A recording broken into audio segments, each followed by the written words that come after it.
The Dallas Mavericks have been through a lot over the last year, as we saw the team make that trade for Kyrie Irving late in the season in hopes to push us into the playoffs, but it just wasn't our time. We also saw the national media just making a mockery of that trade. They graded it a D, saying the trade was going to ruin Luka, was going to run him out of Dallas, Kyrie's going to leave and go to LA, and that the Mavericks are pretenders and not contenders. But ever since then, the Dallas Mavericks have continued to prove the national media wrong, and I can't think of another player who's been through more scrutiny, more criticism, and still rose to the occasion than Kyrie Irving. And in this video, we're going to break down everything that's been said about Kyrie in the national media, what he's really been through, what he's done, and how he impacts the Dallas Mavericks today. But how's it going, everybody? My name is Marcel Martin. This is Mavs Digest, bringing the latest news on everything Mavericks related.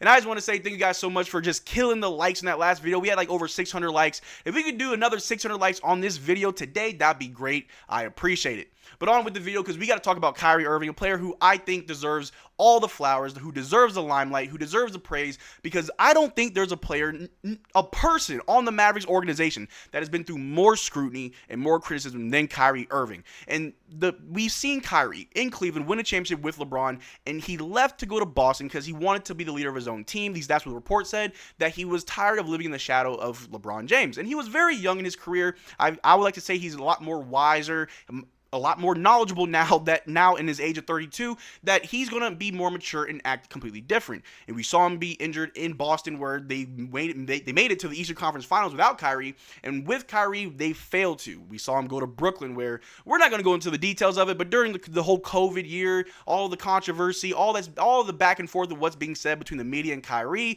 it felt like there was a microscope on Kyrie, and they weren't allowing him to be who he was. And when he got traded from the Brooklyn Nets to Dallas, everybody said it was a D trade. Kyrie Irving's a locker room cancer. Kyrie Irving's going to run Luka out of Dallas. Kyrie Irving's going to go to the Lakers with LeBron. And since then, the Dallas Mavericks have improved their roster time and time again. They have been winning games. They've been improving their defense, improving their offense, and we are only 2 wins away from making the NBA Finals, all thanks to Kyrie Irving. Now, it has been a team effort. Luka's been phenomenal, having an MVP caliber season, even though they don't want to give him the MVP. We got Derrick Lively, who's playing like a real rookie of the year. We got Jason Kidd, who's acting like the coach of the year. We got Nico Harrison, who should have been the executive of the year.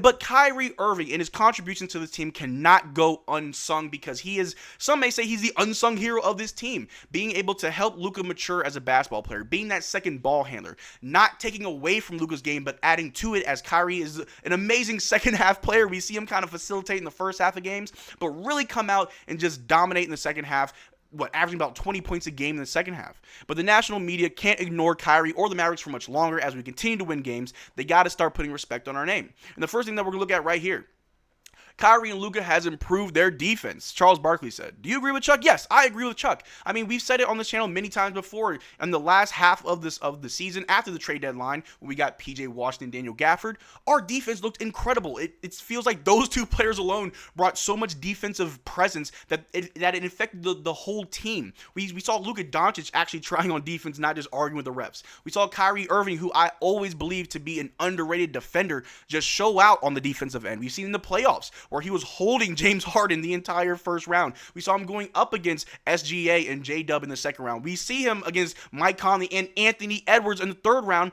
where Anthony Edwards, and if you don't believe the reports, that's fine. I've seen enough of them to where I think it's to be true, but Anthony Edwards needed an oxygen mask in the fourth quarter of game 2, because he can't keep up with Kyrie on the defensive end. On the offensive end, Kyrie Irving has been a professional. He's been a superstar, a Hall of Fame type player for the Dallas Mavericks. He has never given up on this team. He's never quit, and I'm glad that some people in the national media is finally giving him the credit. But don't just take it from me or Charles Barkley, because the numbers don't lie. If you look at right here, All-Stars are shooting 36.1% field goals from the floor when defended by Kyrie Irving this postseason. We've talked about how Maxi Kleber has been one of the best defenders at the rim in the little short 6 games that he did play, but we looked at how Derrick Lively has been one of the most impactful rookies in the entire playoffs, where Luka Doncic is arguably one of the best defenders in the entire playoffs. But Kyrie Irving is no stranger to playing defense as well, as he's holding not just your role players, not just your 6-man, but your all-stars. Arguably your best players are shooting 36% from the floor when you're guarded by Kyrie Irving. Again, don't take it from me, but the numbers don't lie. Kyrie Irving's impact is being felt. But like I said in the intro, a lot of people in national media have just been coming out for Kyrie over the last few years, and the switch up has been pretty crazy. And one person who is just notorious for the Kyrie Irving slander is Stephen A. Smith. And we're going to look at this quote right here.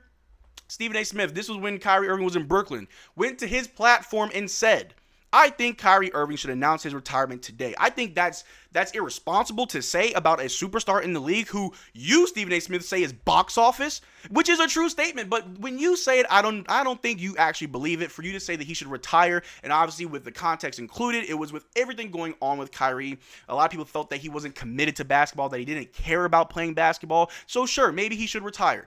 I'll give you that, Stephen A. Smith. But the switch up is very real. It's very crazy because he's also said this. This was when we traded for Kyrie Irving in the later half of last year, saying, I don't have a single negative syllable to utter about Kyrie Irving. He is not the problem in Dallas, but it's time to have a conversation about Luka. Stephen A. Smith, he's a person who will praise a player and in the same breath put down another player. Kyrie Irving is no stranger to controversy, to being criticized by the national media. Luka Doncic as well. For you to say that, oh yeah, I don't have a problem with Kyrie, but let's talk about Luka. Obviously, Luka and Kyrie pairing didn't really work that well off bat, but we saw that this season that there are arguably the two best players in basketball, the best duo in the NBA right now. We're seeing it live in front of us. But Stephen A. Smith also said that we should have put Jalen Brunson over Luka Doncic for all NBA first team. Stephen A. Smith, I'll give you a pass because I know that you're a Knicks fan, and obviously you want your best player to have the highest honors, but there is absolutely no way that Jalen Brunson should be an all-NBA first team over Luka Doncic, while Luka Doncic is the only player in the West that's still that's on that list, that's still in the playoffs. The only other player on that list that's still here is Jason Tatum. So I don't understand Stephen A. Smith. He just says a lot for entertainment. You can't take the man too seriously. I understand that, but the switch up is what we're looking at because this right here. Luka Doncic was in the Western Conference Finals. Kyrie Irving, he's a champion. I think Dallas has a good shot here. That was Stephen A. Smith and Bob Myers on which team has the upper hand in Mavs Thunder in Game 3. And oh, spoiler alert, the Dallas Mavericks won Game 3. So there you go. I mean, it's good to see Kyrie Irving getting his flowers. I've said it many times before. I said this in a video. He's a player who's been just broken down by the media, who the NBA world turned their back on Kyrie. It felt like just for petty reasons we were just picking apart Kyrie Irving's just character, who he is as a man and as a player. But since he came to Dallas, and I don't think that he's really changed much. I think Kyrie Irving is still his genuine self. A lot of people say that he came into Dallas and just shut up. I don't believe that. I think Kyrie Irving is still a very vocal person, still saying the same things he said in Brooklyn. But the difference is that we're giving him the grace to be who he is because we Mavericks fans appreciate Kyrie for what he's done for this team, what he's done for the city and the organization. And that can't go unnoticed. But the other person we're going to talk about who is also notorious for just throwing mud at Kyrie Irving's name is Colin Cowherd. 2017, when Kyrie Irving decided to leave Cleveland to go to Boston, saying this is going to be a career-defining mistake by Kyrie Irving. It will have virtually no impact on LeBron James' image. But he also went to say this. Oh, I'm sorry. Maybe that was all he said. There was a few other quotes that I had lined up. I guess they didn't get put in the video. But he went on to say a few other things that Kyrie Irving is a problematic child, just throwing slander on Kyrie Irving's name. So Colin Cowherd, Stephen A. Smith, a lot of the media just throwing dirt on Kyrie Irving's name, not showing him the love that he deserves. He's not going to be like most players in the league that are going to see a lot of PR stuff because a lot of players are trained to speak to the media. Kyrie Irving doesn't do that. Kyrie Irving is his own man. He's his own person. He's going to say what's on his mind, what comes from the heart. He's a very genuine person, and you got to appreciate him for that.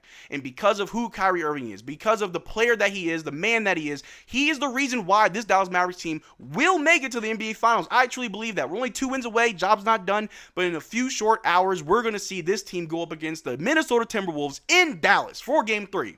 And you better subscribe because we're going to be going live for that game.